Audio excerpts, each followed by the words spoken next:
Bienvenue sur Pouvoir Militaire NEVES, votre centre d'intelligence géopolitique. Nous sommes engagés envers la vérité, celle que les médias traditionnels ne montrent pas. Ici, chaque information est stratégique. Chaque nouvelle est une alerte et chaque détail peut changer le cours de l'histoire.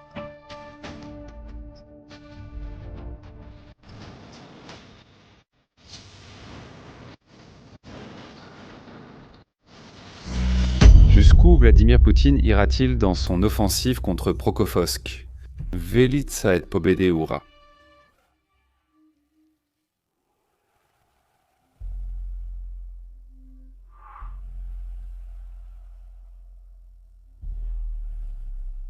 La Russie pense-t-elle vraiment pouvoir prendre cette forteresse ukrainienne?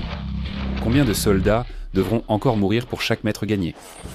Que se passe-t-il sur la ligne de front pour que des recrues russes avertissent maintenant publiquement de ne pas s'engager dans l'armée? C'est une peine capitale. L'image devient de plus en plus claire. Une Russie en lambeaux, poussant des hommes en avant sous les ordres de la véritable machine à broyer les hommes de Poutine. La vérité, c'est que l'offensive d'été de Poutine s'est transformée en un désastre stratégique. À chaque tentative d'avancer sur Prokhorovsk, ses troupes se retrouvent piégées dans des pièges mortels.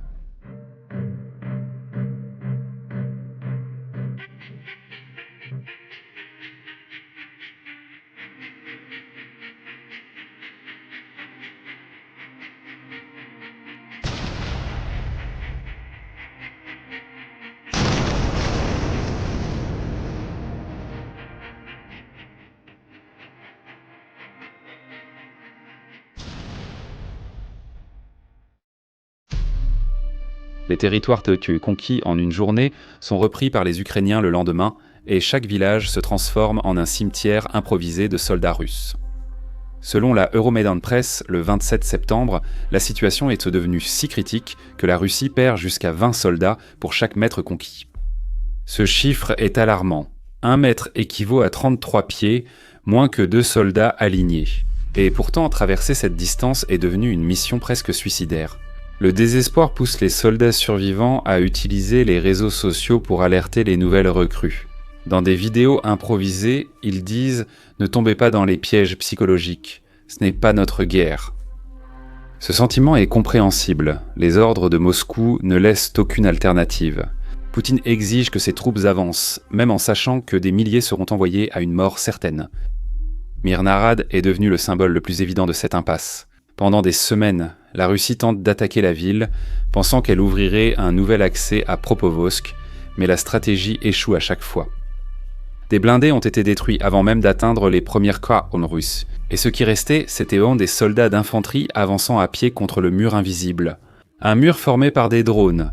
Ces drones sont un tournant dans le conflit, produit à l'échelle industrielle par l'Ukraine. Des plans existent pour produire des millions de FAP-CAR chaque année. En 2026, le pays pourrait atteindre 8 millions d'unités grâce à des investissements de plusieurs milliards d'euros de l'Union européenne. Cet arsenal forme le mur de drones, une défense multicouche pouvant détecter, neutraliser et éliminer l'ennemi en quelques minutes. L'impact est dévastateur. Des images géolocalisées confirment des véhicules russes en flammes et des troupes abattues avant même d'atteindre le combat rapproché. S'ils résistent aux drones, ils affrontent alors un bombardement, des frappes précises de MiG-29 ukrainiens. Le résultat est toujours le même. Aucune offensive n'atteint ses objectifs. Ce qui inquiète Moscou, c'est que, au-delà de résister, l'Ukraine innove. La combinaison de drones, d'artillerie et d'attaques aériennes a créé une synergie rare, transformant le champ de bataille en un laboratoire de guerre moderne. C'est l'application du concept de guerre combinée, chaque arme renforçant l'autre. Le coût humain pour les Russes est immense. Chaque mètre gagné coûte des dizaines de vies et beaucoup d'équipements. Même ainsi, Poutine a déjà déplacé 10 000 soldats pour Prokhorovsk. La ville, qui abritait environ 60 000 habitants avant la guerre, est devenue un symbole de résistance à Donetsk. Chaque rue est synonyme de férocité, et chaque tentative d'avancée russe se perd au milieu du feu concentré. Moscou persiste à gaspiller des ressources pour de faibles progrès, ignorant les signes d'effondrement. D'ici septembre, plus de 210 000 pertes russes sont estimées pour 2025. La proportion est brutale. Pour chaque kilomètre carré conquis, plus de 124 soldats sont tombé. Cette statistique est insoutenable et montre que la guerre d'usure, autrefois considérée comme une stratégie favorable à la Russie, s'est retournée contre le Kremlin lui-même. En coulisses et loin Nehai, les Russes admettent déjà la supériorité tactique ukrainienne. Dmitri Rogodjin a reconnu publiquement que Moscou ne peut rivaliser avec la production de drones ukrainiennes, 10 fois plus élevée. Même avec des investissements dans leurs propres usines, le retard est évident.